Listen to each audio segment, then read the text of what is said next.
일단은 유병헌 그 사체가 어제 제가 이제 지인들하고 또 식사할 때가 있었는데 아직도 공무원들도 있었거든요, 좀. 아직도 그 못 믿겠다 이런 분들도 있어요. 우리 그때 사체 발견된 이후로 처음 보는 거죠? 네. 네. 택시 타면 택시 기사님 거의 못 믿겠다 그러시던데요? 네, 택시 기사들이 못 믿겠다고 하면은 거의 영향을 많이 미쳐요. 네. 실제로 그 갤럽에서 여론조사를 했는데 58%가 국민의 58%가 믿을 수 없다라고 그렇게 얘기를 한 것 같아요. 네. 그러니까 국가수 발표해서 이게 이제 전문가들은 대체로 시신 자체는 유병헌이면 전혀 의문이 없다라는 정도의 의견이 대체인 것 같은데 국민들의 58%는 그래도 못 믿겠다. 그 시신이 유병헌인지도 못 믿겠다라는 것 같아요. 그렇죠. 그 시신이 유병헌인지도 못 믿겠다. 근데 사실 이제 우리나라에서 언제부턴가 굉장히 그 정부나 또는 수사기관의 발표에 모든 대부분에 있어서 의혹을 제기하는 것이 거의 무슨 관례처럼 또는 그런 것이 뭐 정상적인 의구심, 의혹인 것처럼 그렇게 되지만 적어도 이번에 유병헌 시신이 발견된 것이 과연 정말 유병헌 본인의 것인지 못 믿겠다라는 것은 국민들도 너무 허망한 것입니다. 이게 지금 과연 100일 동안이나 걸쳐서 전 수사력을 동원해서 전 국가를 정말 이잡듯이 뒤진 상황에서 나온 게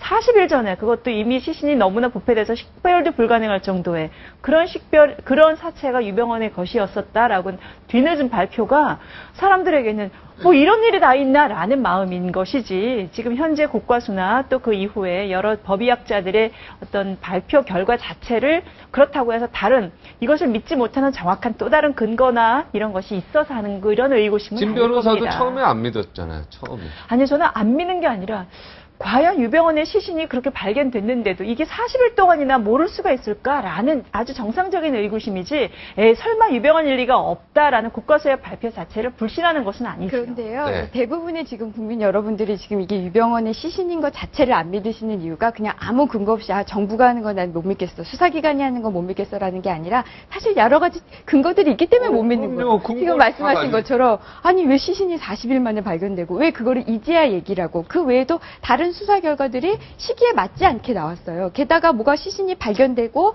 다시 그 역순으로 다시 알아봤더니 시신이 발견된 날, 그러니까 원래 6월 10일이죠. 그 다음날 갑자기 뭐 신엄마가 자수하고 뭐 유병헌 씨가 뭐 우리가 일명 무슨 셀프 체포되고 뭐 그다음 순순히 뭐 이런 정황들이 일반 국민들이 봤을 때는 이상한 거죠. 네. 그러면서 충분히 이건 의심할 수 있다 하면서 이거는 일반 사람 말고 법조인들 중에서도 의심하는 사람들이 사실 많아요. 지금 말씀대로 백고라 진행도 너무 빨랐다부터 시작해서 그러니까요. 의혹이 한두 개가 아니잖아요. 그러니까 지금 이게 보면 과학적으로는 뭐 유병헌이 맞다는 것이 이제 밝혀졌다고 볼 수가 있지만은 일반 국민들이 볼 때에는 그동안의 검찰과 경찰이 이 수사 과정에서 이 언론에 보도된 것들이 이치에 안 맞는 것들이 많았거든요. 네. 엇박자도 내고 그랬기 때문에 이 시체가 유병헌이라는 말을 또 못 믿는 거예요. 그러니까 결국에는 이런 사태를 조장한 거는 정부에 있습니다. 그래서 빨리 그 정부가 앞으로 이제 수사를 진행함에 있어서도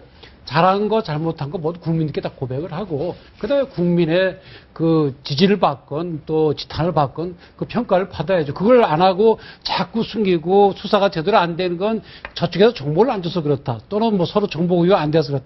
이런 쓸데없는 변명만 하니까 국민들은 양쪽 기관을 다 믿을 수가 없는 거예요. 그러니까 앞으로는 이런 태도를 고쳐야 됩니다. 근데 이런 것도 있는 것 같아요. 그러니까 가령 지금 세월호 사건이 터지고 나서 대검찰청에서 수사를 담당하는 검찰청을 세 군데로 지정을 했었거든요. 인천지검, 목포지청, 부산지검. 그래서 인천은 유병헌 일가의 어떤 경영에 관한 비리를 캔다. 그 다음에 부산은 해운업계의 일반적인 비리를 캔다. 그 다음에 목포지청은 세월호 침몰 그 자체에 대한 비리를 캔다. 근데 세 군데 검찰청이 다 고생을 했었어요. 근데 이제 국민들이 느끼는 건 뭐냐면 목포지청에서 하는 수사가 어떤 정부의 의지가 실린 수사라기보다도 그냥 그건 일상적으로 가는 수사고 의외로 인천지검에서 하는 유병헌 일가에 관한 수사가 정부에서 너무 수사력이 어떤 특히 정권 핵심부에서 너무 거기에 집중이 돼 있는 것이 아니냐. 거기에 덧붙여서 이제 방송이 이제 매체가 워낙 많지 않습니까? 매체가 많으면서 어느 시점부터 세월호 얘기는 쏙 들어갔고 유병헌 얘기로 쫙 도배를 하니까 국민들이 보기에는 아, 그러면 정부에서 자신들이 잘못했던 것, 또 앞으로 이 안전에 관한 구조 개선 의지 이런 것들은 없고 그저 정부 자신들, 특히 정권이 잘못했던 부분은 유병헌으로 싹 가리는구나. 네. 이렇게 국민들이 인식을 하기 시작하는 네, 거예요. 지금 그렇게 되고 있죠. 예, 관심을 유병헌으로 완전히 돌려가지고 이게 결국은 국민들이 정권에 가해질 수 있는 뭔가 비판이랄까 이런 것들을 네거티브한 측면을 완전히 유병헌을 악마로 만들어서 없애고 이렇게 해서 탈출하는 것이 현 정권의 전략이다. 국민들이 그렇게 인식을 하기 시작했어요.